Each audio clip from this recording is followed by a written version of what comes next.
5 pemain timnas Indonesia yang berpotensi dikoret. Ada 5 pemain timnas Indonesia yang berpotensi dicoret jelang lawan Bahrain dan Cina di laga lanjutan grup C babak ketiga kualifikasi Piala Dunia 2026 zona Asia.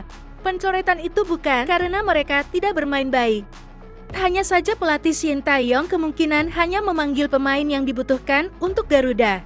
Apalagi persaingan di skuad timnas Indonesia kini semakin menarik, sebab hadirnya pemain naturalisasi membuat persaingan lebih terasa dan membuat banyak pemain Indonesia kini berlomba-lomba bermain baik di klub demi bisa dilirik Shin Tae-yong.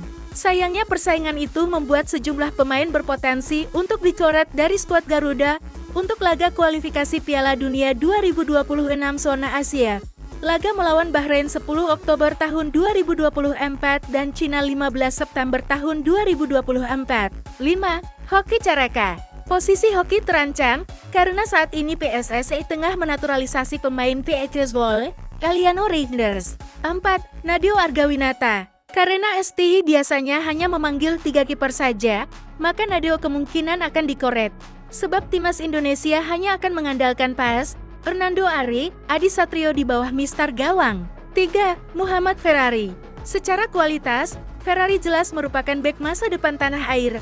Namun, posisinya kemungkinan akan dikoret demi bisa memasukkan nama Mees Hilgers di skuad timnas Indonesia.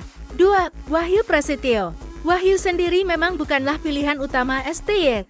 Sebab itu, ia pun bisa saja dikoret demi bisa memasukkan Mees Hilgers yang kini tengah dalam proses naturalisasi. 1. Pratama Arhan. Arhan sempat menjadi salah satu pemain andalan Shin Tae-yong, namun kini persaingan di sektor fullback kiri sangatlah ketat. Ada Calvin Verdonu, ada Nathan Chuaoi, dan selain Patinama yang kerap dimainkan di sisi kiri pertahanan Garuda, kekuatan lemparan jauh Arhan pun sejauh ini sudah tak efektif lagi mengingat lawan timnas Indonesia adalah tim-tim kuat Asia.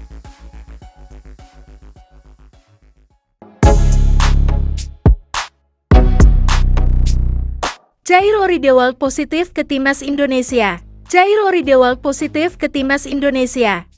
Hal itu dibocorkan oleh YouTuber Yusa Nugraha lewat video di kanal pribadinya. Nama Ridewald Santer diberitakan akan menjalani proses naturalisasi menjadi WNI. Pesepak bola berusia 28 tahun itu memiliki darah Indonesia dari orang tuanya. Kiprah Ridewald tidak sembarangan. Ia berhasil debut di tim utama Ajax Amsterdam pada usia remaja. Tak hanya itu, De Godenzonen dibawanya juara Liga Belanda tahun 2013 sampai tahun 2014. Selain itu, Ridewald pernah memperkuat Crystal Palace di Liga Inggris. Ia berkiprah di Stadion Selhurst Park pada kurun tahun 2017 hingga tahun 2024. Riwayat tersebut membuat nama Ridewald disebut layak untuk memperkuat timnas Indonesia.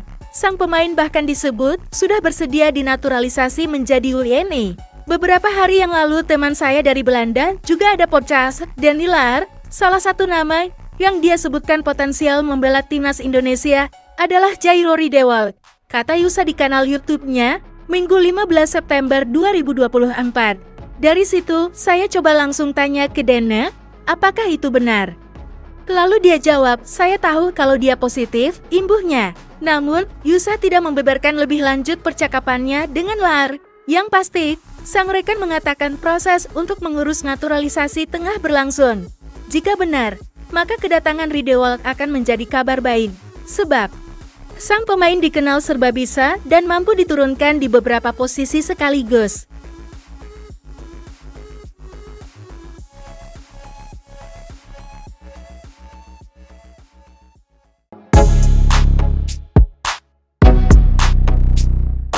Benarkah pelatih Bahrain ketakutan jelang lawan timnas?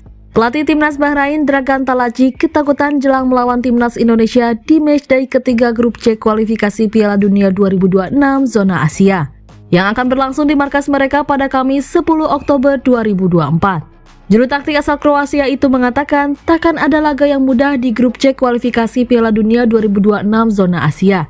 Ia mencontohkan keberhasilan timnas Indonesia menahan Australia 0-0 di matchday kedua grup C, Selasa 10 September 2024. Fakta itu menunjukkan Bahrain bisa terpeleset saat menjamu timnas Indonesia. Tak ada laga yang mudah di babak ketiga kualifikasi Piala Dunia 2026. Semua tim hebat. kata Dragan kelar laga Jepang versus Bahrain. Contohnya Indonesia. Di pertandingan terakhir, mereka menahan Australia 0-0. Lanjut pelatih 59 tahun ini. Meski begitu, Dragan Talajic juga tak mau jika skuad asuhannya terlihat inferior di hadapan timnas Indonesia. Ia mengatakan Bahrain lebih baik dari timnas Indonesia. Penilaian itu muncul karena di dua laga awal grup C, Bahrain mendapatkan 3 poin hasil menang 1-0 atas Australia, serta tumbang 0-5 dari Jepang. Di sisi lain, timnas Indonesia meraup 2 poin hasil imbang melawan Arab Saudi 1-1 dan Australia 0-0.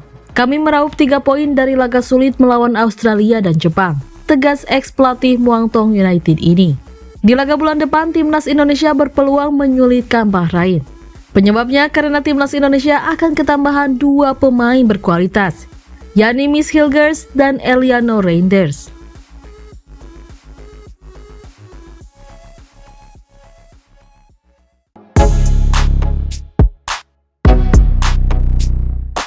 Profil Pascal Struijk, pemain bek Leeds United yang diisukan akan gabung skuad Garuda. Pascal Struijk baru-baru ini menjadi perbincangan hangat di dunia sepak bola Indonesia. Pascal Struijk adalah seorang pesepak bola profesional asal Belanda yang saat ini bermain sebagai bek untuk klub Leeds United di English Football League Championship. Lahir pada tanggal 11 Agustus tahun 1999 di Roeselare, Belgia, Struijk memulai karirnya di dunia sepak bola di akademi sepak bola lokal sebelum pindah ke Belanda untuk melanjutkan pengembangan karirnya. Pascal Struijk memulai karirnya bergabung dengan Akademi PSV Eindhoven, salah satu klub sepak bola ternama di Belanda. Namun, kesempatan bermain di tim utama PSV tidak datang secepat yang diharapkan, dan Struijk akhirnya pindah ke klub lain untuk mencari kesempatan lebih baik. Pada Januari tahun 2017, Struijk pindah ke Leeds United, yang pada saat itu bermain di EFL Championship. Di Leeds, Struijk mulai menonjol sebagai bek yang kuat dan terampil. Meskipun awalnya bermain untuk tim cadangan, performanya yang solid membuatnya mendapatkan tempat di tim utama. Pada musim tahun 2019 sampai tahun 2020, ia menjadi bagian penting dari skuad Leeds yang berhasil promosi ke Premier League. Setelah Leeds United promosi ke Premier League, Struijk terus tampil sebagai pemain kunci dalam skuad. Namun, musim tahun 2021 sampai tahun 2022 mengalami penurunan performa yang membuat Leeds terdegradasi kembali ke Championship. Struijk tetap menjadi bagian dari tim dan berusaha membantu klub kembali ke Premier League. Baru-baru ini, Struijk dikabarkan akan naturalisasi untuk memperkuat timnas Indonesia. Isu ini tentunya menarik perhatian banyak penggemar sepak bola di Indonesia, yang berharap kedatangan pemain berkualitas seperti Struijk dapat meningkatkan performa timnas Indonesia. Meskipun belum ada konfirmasi resmi dari pihak PSSI atau Pascal Struijk sendiri mengenai langkah ini, spekulasi terus berkembang.